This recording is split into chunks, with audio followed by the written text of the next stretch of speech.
2021 Winter and Spring Webinar Series presentation. Please know we are recording this session. I am Dr. Tina Marie Coolidge, President-elect of ACHE, and I'm going to be the moderator for the session this afternoon. We are so pleased to welcome all of you, and it is so nice to see so many familiar faces week after week.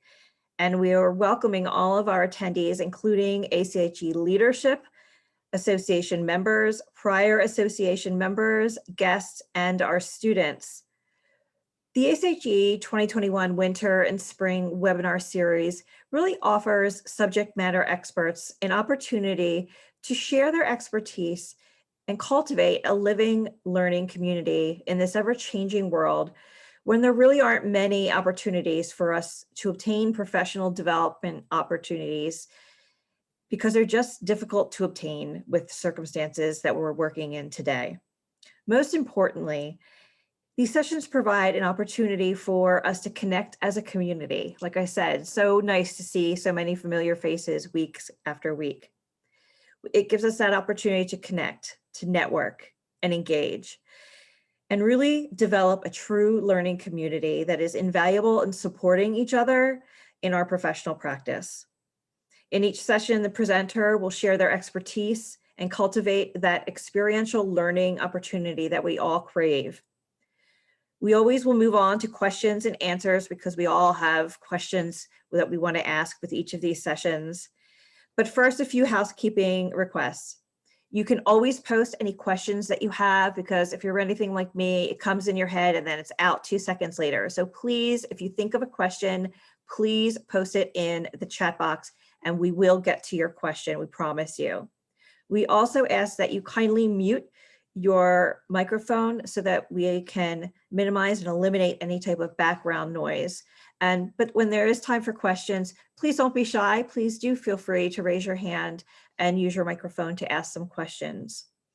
In addition, we are always eager for suggestions for upcoming sessions for the summer. Yes, I'm already starting to plan for summer. So think of topics you'd like to hear about for summer, and please feel free to post them in the chat box. I will also post my email in the chat box, and you can feel free to share your topic suggestions there as well.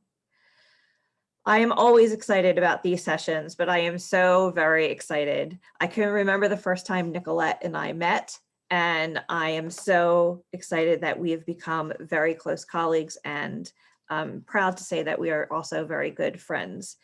Today, you all will have the pleasure to spend some time with Nicolette Aduama, who is just a phenomenal human and professional. She's a prior ACHE board member and just wonderfully smart and kind human. Ms. Aduama is the interim director at Northeastern University, go Huskies, and her presentation today is titled The Perfectly Imperfect Leader. Ms. Aduama, welcome, and we are very excited for your presentation today. Thank you so much, Tina Marie. And hey, everybody. Tina Marie and I were just talking with Jessica about the sunshine. So hopefully wherever you are, there is some sunshine because it's been a little gloomy. And even though I'm in New England and that's what we expect, it's tough, especially with everything going on, to not see the sun and be able to go out for quick walks in the warmth. So thank you so much. And I appreciate, I'm humbled by your introduction. So thank you. All right, so I'm gonna share my screen. All right, so the perfectly imperfect leader. I am Nicolette Aduama, as Tina Marie said, and my pronouns are she, her, hers. I'm looking forward to engaging you today about perfection and leadership. As a reminder, the session is designed for those of us that are in recognized leadership positions, but also for people who are considering a job or role change, maybe a little hesitant about it because of the expectations. And then also for people who may just want to take on a leadership role. So for a project that may be coming up, you may be thinking about it, but not sure if you want to pursue it. So for both of those situations, This is also about wellness. So when Tina Marie and I were talking about subjects and what people are going through right now, definitely want to emphasize that we're all taxed, right? And our ability to go above and beyond is even more so limited now due to the global crisis. So keep that in mind. This is also to encourage you and to support you, regardless of where you are in your professional journey. Please note this is an interactive session, so I'll be facilitating a lot of the discussion and prompting you and asking you to think and reflect. So your contributions are not only needed, but also encouraged. Before we jump in, please take a moment to get something to write with and on. So you may see me looking down at certain times, and that's because I am writing what you're saying and taking notes. Sometimes if I'm joining a presentation, I like to split my screen and have a Word document or a Google Doc open so I can type as the presenter is speaking. So I'll give you a second to do that. And then I will also put my contact information in the chat at some point. So hopefully everyone has something to write with and on. Great. All right, so acknowledgements. I would like to acknowledge the individuals who helped make this event possible. Thank you to the Association for Continuing Higher Education and the organization's leadership, specifically Tina Marie Coolidge, who you have met and who did the intro, just for this opportunity and including me as a presenter in this amazing series. I also want to thank Jessica, who's behind the scenes and has been navigating the tech and making sure we all got here and have a functional Zoom session. If you haven't already, please consider registering for one or more of the other remaining webinars in this series. And you can do this by going to the ACHE website, acheinc.org. Sincere gratitude to my colleagues, my brother, and one of my good friends who contributed to the formation of this session. I am intentionally leaving their names off in case they're here today. It doesn't feel awkward for them, but I truly appreciate when I have an idea and I can vet it with my community. Then for you, the participants, without you, we wouldn't be here. And I know it's a lunch hour. Hopefully you have something to snack on. So thank you for your time and in advance for your presentation. So the goals for the session, my hope is after logging off, you will have a new and or different understanding of how perfection impacts leadership. So the good, the bad, and oftentimes the unintentional, while also increasing your confidence to take on that exciting project or role that you might be considering. The overarching goal is for you to accept that you have permission to not be perfect. It's okay. The universe has told us that. I'm sharing it with you. And through this acceptance process, your comfortability to continue examining and discussing implicit workplace norms will grow. In order to achieve these goals, I will facilitate a reflective activity first, and then we'll do a really small case study. So again, gain new understanding, talk about strategies. I'm hoping to also hear from you about some strategies that you might utilize now or are thinking about, and then increasing your confidence. So I'm going to stop sharing now so I can see everyone's lovely faces. And then I'm also going to put my contact information, take care of that now, in the chat feature. All right. Any questions before we get started? Nope. All right. So reflection. I'm very big on reflection. I feel like it's the basis for progress and moving forward. You have to think about what's happened in the past, why it happened, your reaction to it. So that's where we're starting today. My first question for the group: is leadership a tower or pedestal dream? So meaning it's only achievable by a few. Only a few are deserving. You can unmute and share.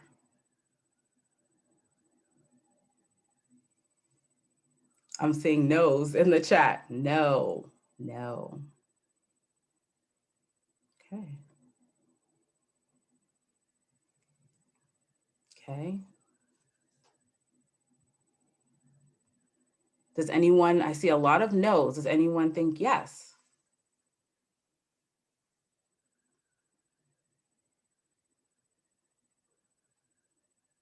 See some maybes. Okay. Nicolette, can I share a minute? Sure. Jump right in. So I'm a big fan of leading from where you're planted. And so I do think everyone can lead. I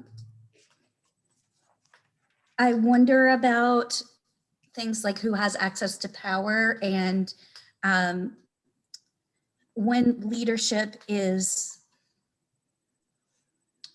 I guess executive level leadership is expected in a different, are we talking about different kinds of leadership when we're talking about like C-suite level, as Vicky is referencing in the chat?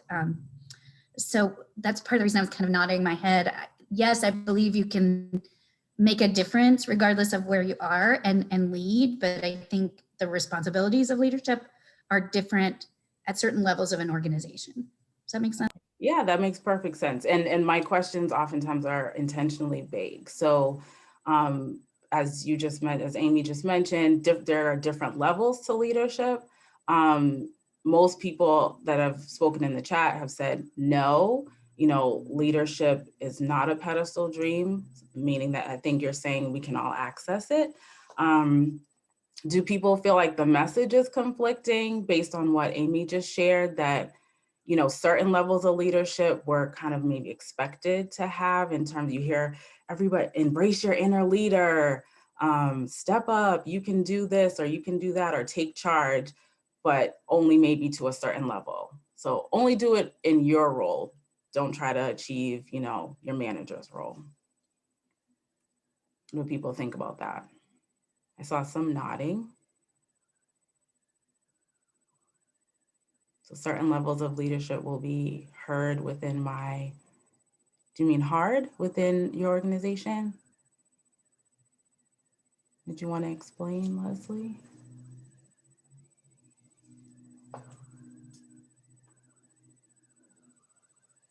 Okay. So at certain levels, people may not respect what you're saying or validate you if you're trying to lead. Mark. I probably should be clear with that. It seems like within certain levels of higher ed, you have your president, your provost, and those are listened to regardless of whether their idea is right or wrong. So it is hard to lead from the bottom up, if that makes sense. Makes perfect sense. Thank you for explaining. Mark, did you want to jump in? Sure. I'm just wondering if maybe there's a little confusion of terms in here, right? Because there's the word leadership, meaning you are in a position in which you are designated by the institution as a leader. And then there's the quality of leadership. And I think we all know often they don't go hand in hand, right? People, what is it? The Peter principle, that, right? People tend to get promoted to their level of incompetence. And I think leadership is definitely one of those, because I think people confuse leadership with management, right? For me, leadership is a quality that people have, and some people can develop, even if they're not in a leadership position. I think of someone who reported to me, who had no direct reports herself, so she was not in a leadership position, but she was absolutely a leader in the program. There was no question that people respected her opinions, that she supported people in the way that I think leaders should do. She didn't have the authority to say, you do this or you do that. But she nonetheless had amazing leadership qualities. And I've had, senior VPs who had little to no leadership ability. Right. Thank you. So Mark, actually, you are helping with segue to the next prompt and question. So I You're welcome. appreciate your thoughts. Thank you very much. All valid points. I think that I see people nodding. So I definitely feel your comments resonated with the group. So then I'll ask the next question. Do people become exceptional leaders due to instinct or training, which Mark just touched upon in his view? We have leadership ability, just it's innate to us, right? So what are people's thought about instinct versus training? Have you engaged with certain people that you feel, oh, they were just born that way. They were just born to be a leader. No matter what they touch, it's going to be gold. But in those same situations with the same type of person, if they don't invest in themselves and continuing learning and they're not reflective, does that make them an exceptional leader? I see innate first and then training for specifics, both. The great man theory has pretty much been debunked. It requires training and instinct to be a good leader. So a combination of both. All right. Any other thoughts? Thank you. So now we all kind of have an understanding of perfection, right? So think about the last time you may have purchased a gift for someone and it was just right. You know, they open it up, you're like super anxious about it and they open it up and you can just tell instantly that they love it and you can walk away and I don't have to worry about that anymore. Great, right? So those feelings that come along with that, success, joy, you know, you connected with the person, you feel like you really know them and there's some satisfaction, right? You got it right, got it right. I often watch the Food Network channel, nodding, seeing if people watch. Yeah, so yes, Chopped, other things, okay. And I'm amazed when a contestant creates a dish and all three judges, if we're talking about Chopped, there's three, are speechless, right? And it's very rare, but it does happen that a judge or more than one will say, this is the best, fill in the blank, lasagna, pasta primavera, strawberry shortcake sundae, I've had on this show. And then sometimes they even say ever, this is the best I've ever had. The elements on the plate are so well prepared and complement each other in such a way that the judges are speechless and there's little to no criticism. So when that happens, it can go either way for me personally. So sometimes you'll see it and I'll say, not only do I want to eat that, but I want to make it. And I want to make it the way that person did it. So it's encouraging, right? It's invigorating, you get excited. And maybe I can share it with my kids or my family and they'll like it as much and then I'll be very proud, right? But then on the flip side, because a person is at such a level and they created such an amazing dish, I oftentimes say, no, like the Great British Bake Off, yes, it's a tongue twister. With that show, I'm a little less hesitant to try some of the recipes because the measuring is different. The technique seems to be a little different than how we do things in the US. So it's intimidating, right? And it can discourage me from wanting to try those things. Or I can never do that. I'll just go to the restaurant and eat it. So moving away from cooking, I'm curious about your thoughts on what you think professional leadership looks like and how perfection plays a role in that, specifically in what we do. So most of us on the call, I'm assuming that you're in higher ed. You may not be, and feel free to talk about your specific industry. But how does perfection play out? And where is that, like, where are the moments that you've had that, oh yes, I want to strive to be this, or no, I don't want any part of that? And feel free to use the chat as you've been doing. Sorry for making you hungry, Amy. So feel free Nicolette, to unmute or share. I can repeat the question if that's helpful. Amy, did you want to say something? yes, I'll try not to share after every prompt, but I'm really interested in this topic. I think perfection, I think there's a lot of striving for perfection in leadership. And I often interpret that striving for perfection seems robotic to me, that it's so perfect and everything is so perfectly planned, and an image is so perfectly refined that it almost feels like that embrace of perfection is not even human. Does that make sense? Somebody I think wrote Borg. I think, did you mean cyborg-ish, right? Yes. The Borg on Star Trek. Yeah, yep. Cybernetic, Okay. not Even the even human. Vulcans like have to do everything a certain way and there's no emotion. Okay.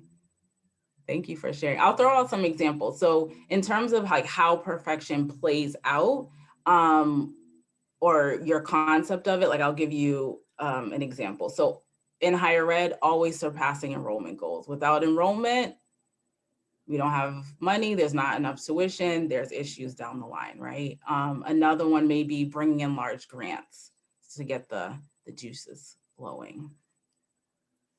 Yes, so only one way to achieve a goal, whereas there may be many ways. Someone mentioned adaptability over perfection, right? So what are some other ways you may, when you see or you feel that the expectation is you have to be perfect? Are there some other examples people might have? Heard robotic, meaning you're doing something the same way every time. I'm gonna write that down. Not adaptable. Any others? We don't bite, I promise. I think if I could add something, Sure. I think when I feel like someone has an expectation for me to be perfect from their lens, it's a very specific lens of their perception of what perfection is with regard to whatever it is we're talking about. So whether it's a manager or a friend or a colleague, right? And that's a very limited lens because there's a lack of understanding that no one is perfect. And the only way we are going to grow is by being a lifelong learner and by making mistakes or being aware that maybe there's an area that I don't know a lot about that I could learn more about by growing, right? So I think it's something that people put on us that then you can either choose to accept that label or choose to not accept that label and kind of advance your knowledge in another way. So like almost kind of like not accepting that label and then feeling bad about it because you're not perfect. Does that make sense? Yeah, it makes sense. And it sounds like some of the sentiments that are also being shared in the chat about perfection and how it kills creativity. It's about how you're perceiving people, like what you think people expect of you in terms of leadership and being a perfect leader. So if I can ask a different question about, you know, if you were to write on your paper, or you don't have to type it, but if you wanted to write, you know, what do you expect from your leader? And just jot down some, the first couple of words that come to mind. So what do you expect from your leader that you expect to support, to I just read what Mark said, support, that you expect to guide you and your team or your organization? What are some words that come to mind? Support, engagement, help balancing work and life, clear expectations, okay, humility, great. Understanding, autonomy, evidence of listening. All right. Reminders, collaboration. Okay, thank you. So now that we have some of those listed, how do those words, so humility, clear communication, clear expectation, flexibility, guidance, they listen, how does that compare to what you were saying earlier about what people expect from you if you're leading? Are your words the same? What do you think people expect from you?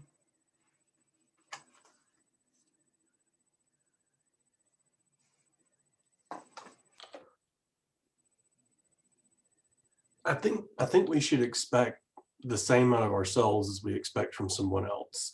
You know, kind of that golden rule of treat others as you want to be treated type of an expectation.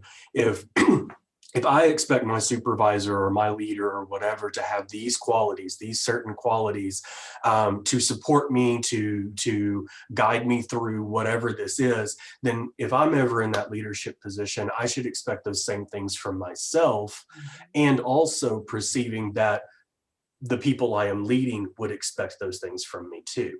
And so that comes from being, open-minded, having communication, continuing your education about the topic. And so all of that comes together, no matter the level of leadership we are. And the leadership as a role, as in like, this is my job to be the leader, and then a leadership as in, this is my task for this project, are kind of different. And so that's, I guess, my thought on it. Yeah, thank you for sharing stuff. So there should be similar expectations of you and that you also have of others. And you mentioned the thought that came to my mind was awareness, right? So if you're aware of what you want and how you want to be led and also how you want to be a leader, then that works, right? And we know from what people are saying, that's not always the case. So people aren't always aware or taking the time to think about, did that work? Why did it work? How can I be better in this position? Mark had a hand up. Well, right. And I go back to, what do we mean by leadership? What's the role of a leadership? The role of a leader in an institution is to engage people in joining in a vision, right? You can call it mission statement, et cetera.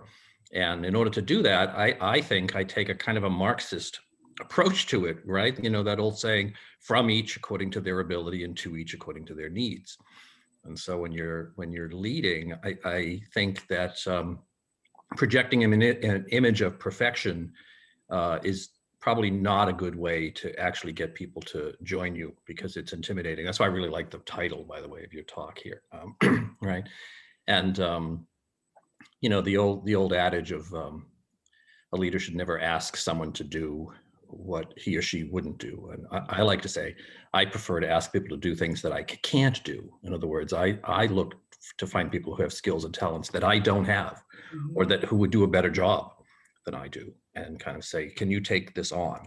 And even if they feel a little uncertain about it, to be able to say, oh no, I have confidence in you, or I've seen you do an element of this before. I think you can take on this project, et cetera. Definitely. Thank you for sharing. And again, you brought up a point.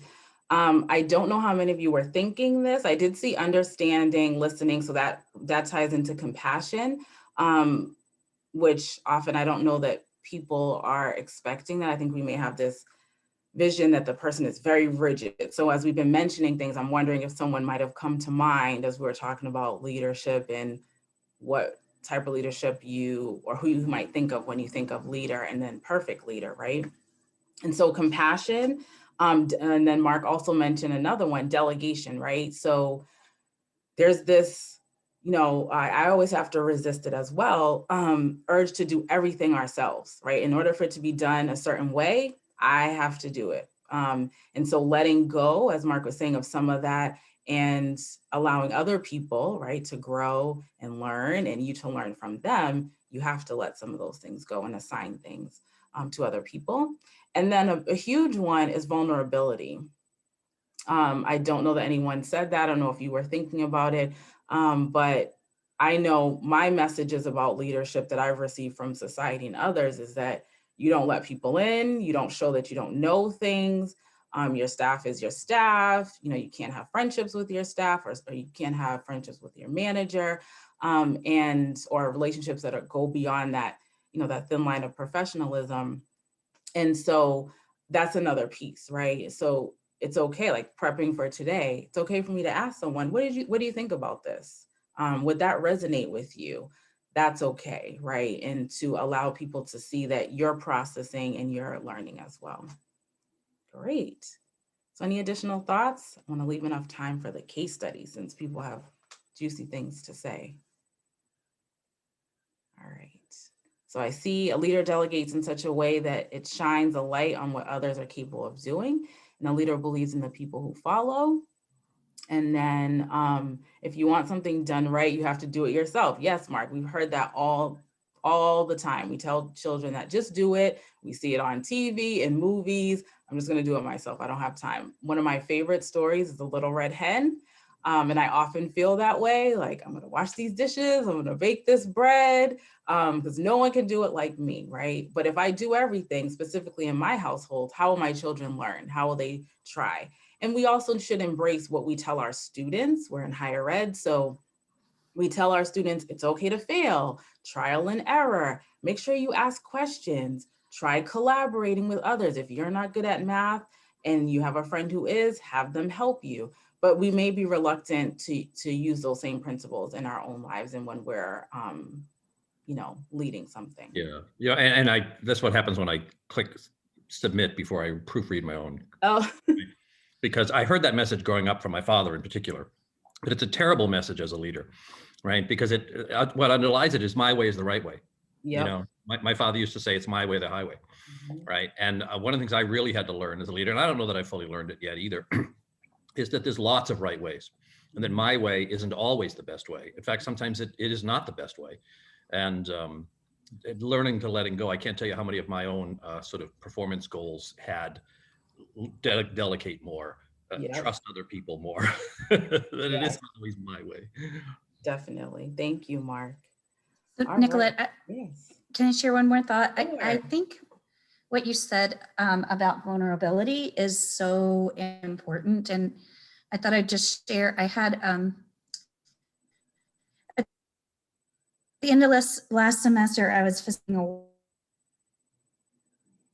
Uh-oh, I think you're breaking. workshop, and I said at the beginning, me today and not Amy.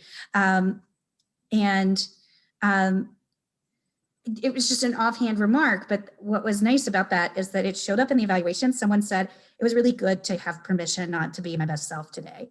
Yeah. And I thought that was a really interesting comment. And I think it speaks to leadership as well. Thank you. Yes, removing the cyborg piece out and connecting as humans, right? And acknowledging that we are human beings. So even starting a meeting by saying, how are you doing? That may take up an extra 5 minutes, but the person is going to appreciate that and feel more comfortable. Thank you. All right, so mini case study. The group is a little too big, I think, to do breakout rooms. So this is definitely going to require some engagement. As I was thinking about this session and what would be helpful to people, lo and behold, I get a phone call from a friend. And she called last week and was asking my advice about a reoccurring issue she was having with their manager. I should not have said her, pretend you didn't hear that. With their manager. After we talked it through, I asked permission to share the story today so that we could break it apart a little bit. And they were appreciative and said, oh, yeah, that's fine, no problem. So thank you to the friend. So my friend has been in their current job for about 6 months, but has years of experience. So we're going to say this is a social work environment, so not higher ed specifically. Is not sure what to do because they've been getting verbal warnings from their manager. The manager has asked my friend not to respond to clients and families outside of established billing hours. But my friend consistently does so, stating that they want to provide caring service and be responsive to their clients.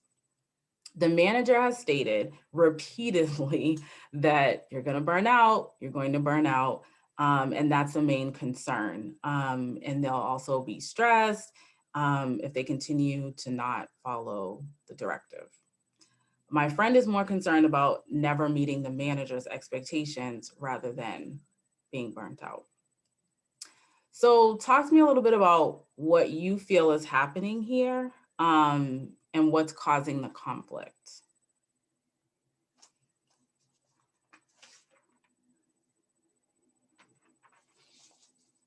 Feel free to unmute or type in the chat.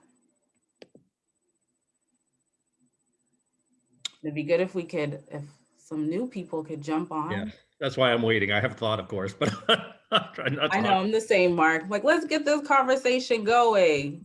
And I don't want to call on people. That's uncomfortable. Oh, Ari? Yeah, hi. I think that it can be hard with how everything is kind of designed in the workplace a lot of the times, that like if you're to do a good job, you have to be above the expectations at all time. And so with a manager saying, if I were in this situation, if I had a manager telling me, you know, don't do that, you're going to burn out, you're doing fine, doing 9 to 5, that's fine. I don't think that would overwrite that overarching message that I've gotten from society that like, if you're not going above and beyond, then your job is not safe. And it will come back and bite you. So you might as well just burn out, sacrifice yourself, because it'll be worth it in the end. So I think that's kind of how that lands for me. Thank you. So regardless of what the manager is saying, my friend is probably feeling like, no, you know, I have more to give and I should give more because there's other people and I want to make sure my job is safe and I'm standing out, right? Other thoughts? What's happening here? Where's the disconnect between the two individuals? Well, it may be the way you presented the case, but I wonder if there's a disconnect or frankly a lack of sincerity, right? Because when you started by saying, don't respond outside of billable hours, that basically means don't give services we're not paying for. But then the manager is saying to the employee that the concern is about burning out. Though that's a mixed message as far as I'm concerned. What's the concern? That they're giving away work that the company could be getting paid for, or really about the individual employee's well-being? Thank you, Mark. So mixed messages, which one is it? Is that really the issue? Is it something else? Does the manager not like me? Or just not like how I'm doing things? We have two comments. Can the leader be suffering burnout and is viewing the employee through that lens, right? Like, I've been where you are. I've had those moments, I've done it, and this is create an issue for me. And then follow management directive and policy. That's it. You know, regardless of how you're feeling about it, you were asked to do something. So why aren't you doing it? Bill? Oh, I didn't know if you had a thought. Your screen popped up, so I thought you were about to unmute. Anyone else? This is all good stuff. What else is happening?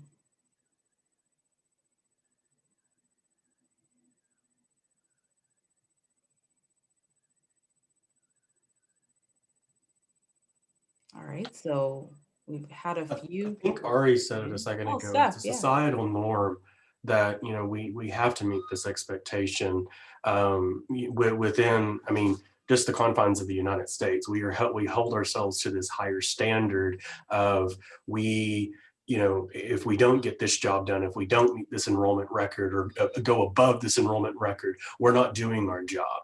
And we have a team of enrollment specialists or advisors or whatever that are working together for that same cause. But if I'm not meeting the goal that my manager has set out or above that goal, then I don't feel like I'm doing my job, and I fear for, you know, it going away. And the thing I want to add to that is I have a learning disability. So sometimes it takes me longer to do something than it would for a fellow colleague of mine doing the same task. And so I feel like if I'm not spending those extra hours after work to catch up on my emails or whatever, I'm not going to have the same success as my colleagues do, because it takes me longer to do the same thing. It takes me longer to type an email because I can't spell. It takes me longer to do. And so with that apprehension, I feel like I have to work harder and longer in order to accomplish the same goal as my colleagues. Thank you for sharing. Yeah, so you mentioned differentiation of support, right? So, you know, that messaging, just do it this way, may not work for you or someone else. Like, well, I can't really do it that way, or it doesn't feel comfortable for me. And then the higher standard, and we have to respond and do right now. You know, our favorite little devices in terms of cell phones. Every time it dings, every time it vibrates, every time you see it flash, I have to respond, I have to respond, I have to respond, right? So we're also conditioned to be responsive and go above and beyond as we're doing our jobs. Thank you. Does anyone have a suggestion about a possible resolution before I share what I shared with the friend? I think there's a give and take. I think whenever I get an email that comes in and it's I'm off, whether I'm taking PTO, it's an inclement weather day, it's, I'm not at the university, it's the weekend, it's after hours, I still look at my email. It dings, I'm going to look at it. But the balance that I have done is I look at it, and if it's something that needs to be addressed immediately, then I address it. If it's something that is not time sensitive or needs to be addressed immediately, then I wait till I'm back in the office. And I mark it as unread, I flag it, I do something where I know that I've already looked at this, but I need to revisit it. Or sometimes I may not have the full answer, even if it's an emergency, but I will contact that individual back and say, look, I am working on this. We will touch base again. I need to visit with XYZ in order to get the right answer for you. But then that way they know that they've been heard. But not everything is an emergency. And I think that's where we need to draw that line, especially when we're looking at a customer service perspective of, we have students now that are online learning, and we're in all different time zones across the world. How are we supposed to be able, in an 8-to-5 job, be able to talk to all those individuals?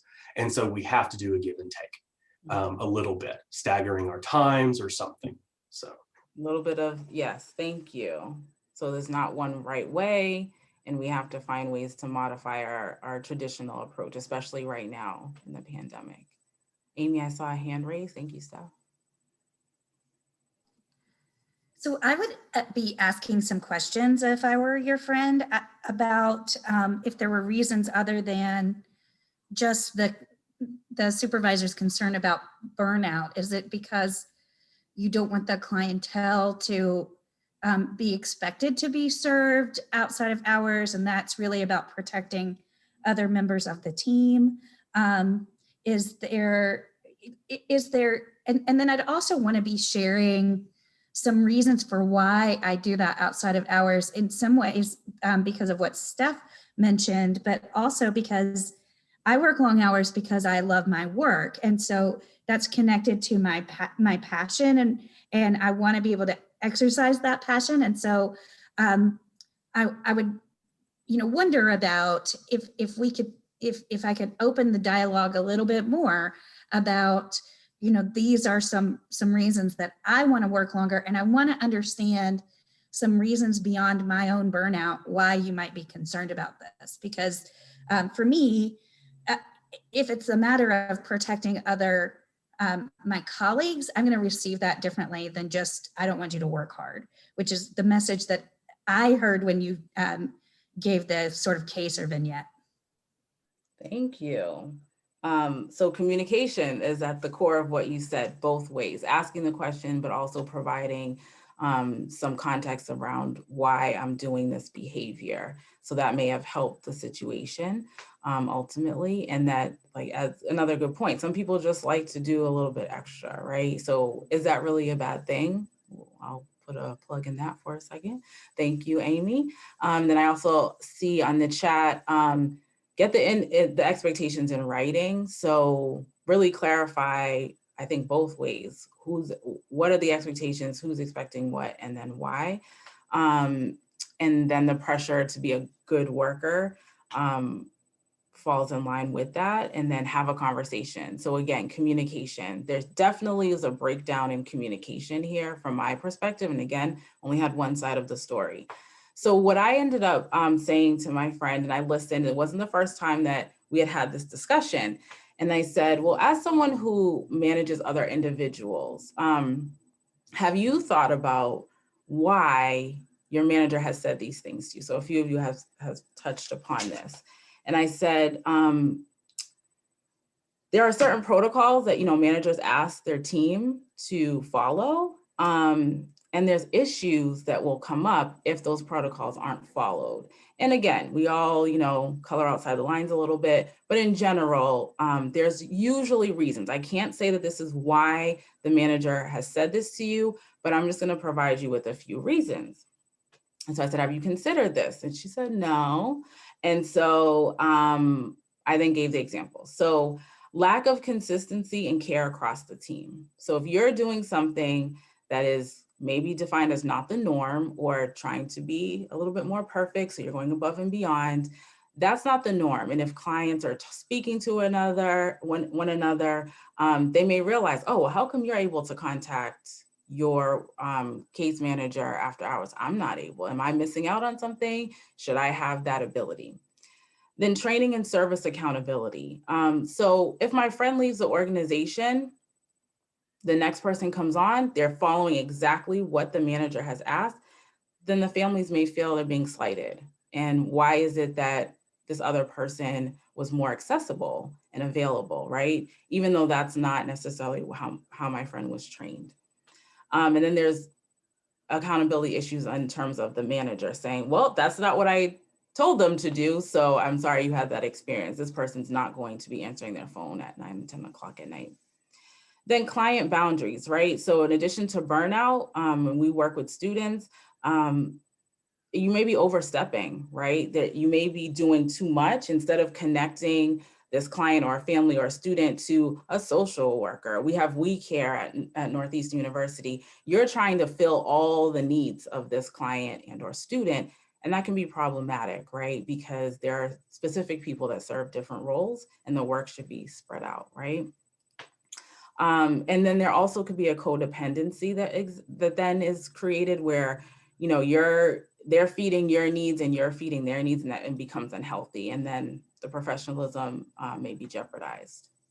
So I listed these things, just a few. And again, just from the manager's perspective, I didn't share, well, also from your perspective, the manager should X, Y, Z. And my friend was very quiet and they said, I never thought about it that way. And again, some of you have said awareness, be aware, be aware, be aware. I think a lesson learned here for sure in that one statement is focus on the work and the objective more than personalities. So it gets frustrating working with other people, but we oftentimes get so attached to, well, why are they saying this? And, why are they difficult? And, they're not understanding me. Rather than reframing, this is what our goal is what's happening the best way to achieve the goal. So in this situation, great, you're saying, don't answer the phone after hours. How can I achieve the objective of providing consistent and excellent care without doing that? Rather than saying, why are you telling me not to do this? So moving the situation away from the manager and focusing on the client and the objective. So that's one thing. Mark, did you want to say something? Well, I just, it sounds like you were very helpful with your friend, and oftentimes what a leader is to do is to provide alternate perspectives. But I think for me, this sort of represents a failure of leadership, because your friend was feeling threatened, not supported in that. And the leader failed to communicate the intent, to use that word, and the reasoning behind that. You used words like verbal warning. It really came across more as almost like an HR kind of issue, like I could lose my job here, as opposed to genuine concern and conveying what the other concerns might be, is whether it's basically making other people look bad or setting unreasonable expectations. I certainly thought about the boundary issues as well. Just the fact that it's a social work environment makes me think about that. Yes, thank you, Mark. So again, another lesson learned that Mark just mentioned, sharing the expectations. So in this situation, I didn't say, it's also important for your manager to do this, this, and this, because I was trying to help my friend reframe. But yes, to Mark's point, the manager is not really leading well here, because they're saying the same thing, at least has been translated to me each time, right? And as Steph mentioned, where's the differentiation and the flexibility to say, oh, I've mentioned this to said person multiple times, it's not resonating. Maybe I need to try a different approach. And maybe I need to be clearer about why this isn't working. So I've definitely worked with or talked to other people who have managers who just say, it's as Mark mentioned, my way or the highway, just do it this way. I'm not really invested at that point, right? If effective communication is not there, I don't know the why of what I'm doing. You know, we tell a student, this paper has to be turned in by 11:59 on Thursday. Well, why is that? Because I need this amount of time to grade and a deadline holds you accountable. Very simple, right? So explaining why doesn't take away from any of your power or your authority to say, this is why. It helps the person understand the boundaries and maybe rebel against them less. The vulnerability piece comes up here again.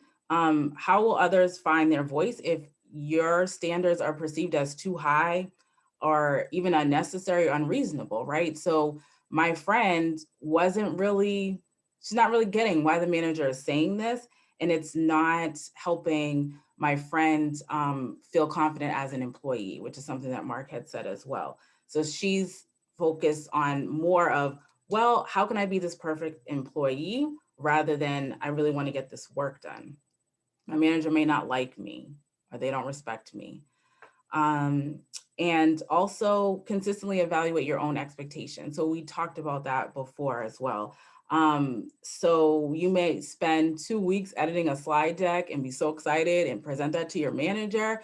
And they said, actually, in that time, I had 2 other projects I was waiting to give you, but you kept saying you were busy. So again, in this situation, is there anything else the manager may be wanting my friend to do? And she's spending this time talking to clients, you know, maybe she should be doing the case notes during that time rather than answering the phone, and that would be more effective. And also, I'll end on this one, you know, walk the path you're leading on, which people did mention earlier, right? If you ask your team to do something, you should do it too. So hopefully the manager is not stepping outside of boundaries, answering calls late at night, because then that's hypocritical. If you're doing it, why is an issue for me? And in terms of us and where we are in higher ed, a huge one that I say to my team all the time, engage in professional development, take vacation. And I try to do those things. So I cannot be my best self if I'm always on the go and I'm always looking for the next thing that I have to achieve and prove in search of this perfection. And then my team is going to think that too, like, oh, I can't take time off. I always have to be on. I always have to have the next great idea. And the cycle will just continue, right? So the self-care piece is huge. And I'll end on this, and we have a few minutes for questions. Strive for effective leadership rather than perfect leadership, which it seems like a lot of the group, you've already thought about this and are trying to embrace it, but we all need those reminders. Being effective has attainable measures attached to it. So, you know, whether it's a goal or a certain timeline, that's different. Than perfection is an anomaly. It's just something that's out there that is subjective, and it's very problematic and stressful to consistently, especially now, be saying I have to do it just this right way. So I will leave some time for comments, questions. I see a few in the chat about emotional intelligence. Love that word. Empathy, communication. I also add in there transferable skills, right? We have this view that I can't even do this job because I don't have all these things listed, but you lead at home, you lead in your personal life, in your religious organization, as a volunteer, those same skills do apply in the workplace. Mark, I think you had a hand up. Well, I'll tell you where I'm struggling, not with your presentation, but with this concept of leadership. I think like many of us, I've read way too much stuff about leadership in higher ed, leadership in business, leadership in organizations, et cetera. And there's a lot of stuff about leadership style, and there's all kinds of leadership theory. But for me, I think leadership is really requires a lot of developmental understanding, right? And I know that there are times I've maybe recorded, I've got a team of, a large team, and we don't meet in person all the time. So I record something to them. And some people, that message really resonates to them. They feel supported and they feel understood, and they join, join the vision. And others feel like, well, why did you say that? Or, it fell flat. And so this notion of leadership style is something I'm struggling with, because it's a little bit like parenting, right? You can have 4 kids who are very, very different, and they need very different parenting styles. You can't be the same person with everybody. I just Yeah. wonder what other people think or what you think about that. Yeah, and it's exhausting. And that's been a recent challenge for me is if you're working with professionals that are at different parts of their career as well, or their experience in the industry is different. So someone who may have been in higher ed 20 years versus someone who's only been in 4 or 5, the support and the language and the communication and the understanding could be similar, but it could be very different. And so the adaptability that you have to have as a manager is challenging, but that's when you ask for support, right? You go to your support system, your manager, colleagues, and say, where am I struggling here? And taking the time to really ask people what they need. One of the first things I did after hiring 2 new staff members was ask them, so tell me a little bit about your personality and, you know, what works for you. Are you a morning person? Are you an afternoon person? What are some things that people have commented to you in the past that haven't been an issue? And I hope it's okay that I'm sharing, but one person said, I have a serious face and people think I'm mad. I'm not mad. I'm just processing what you're saying, right? And I've also heard a student say that. I went on an interview and the person called back and said they didn't think I was interested because I was so serious. So having that understanding that, oh, I want to get to know you and how you are in the workplace to better inform how I support you is okay to do, rather than say, this is how I expect you to be in the workplace, whether it's lead a project or do your daily job, and you need to do it this way. You just have to rise to the occasion. I think we're in a place in society where people are a little bit more flexible about how people engage their work and what they bring to the table. But yes, that's exhausting. It's hard to not have the same exact people, but if we did, then our team wouldn't be as fruitful and diverse. Any other thoughts? Build strong relationships with your team and always be open and accessible. Yep. And that can be exhausting as well. But you have to carve away the time for yourself and also be approachable. So people won't share feedback. And again, the vulnerability piece is what I'm doing working for you. Like I'm saying these things to you, but is it resonating? Do you prefer visual? You know, that's another thing. And thinking back to what Steph said, I have people that I work with that want everything verbally, and then they take the notes down. And then other times I'll realize that didn't really come through. So let me send you an email, or encouraging people to take notes. So figuring out, just like we would with students, what's the best method of communicating and how do you prefer to be communicated with? So making sure you are saying that to people and reinforcing it's okay to call, it's okay to text me, etc. Understanding your team's learning styles and their strengths. Yes, exactly. So we're 2 minutes over. I want to say thank you again. I know I said in the beginning, but appreciate all of you for being here today. Hopefully you've achieved some of those goals. Feel free to connect with each other after. I put my contact information in the chat, so feel free to reach out if you want to talk more about this topic or any other topics. Thank you, Nicolette, for an amazing presentation. And thank you everyone for being so engaging and having wonderful comments and really thoughtful, engaging commentary that added to just a wonderful presentation. So thank you everyone for joining us today. Our next presentation is next Wednesday, March 3rd, and we have the greatest of all time, Dr. Amy Johnson and Mary Little, and they will be presenting on accessibility in remote instruction, accommodation, engagement, and connection for student success. That is such an important topic today, especially when we are working with our students and teaching our students in a remote and virtual environment. And doing that and meeting accessibility requirements, this is a session you will not want to miss. So I look forward to seeing each of you next week, and have a great week. Everyone stay safe, happy, and healthy. And thank you again for coming. Bye all.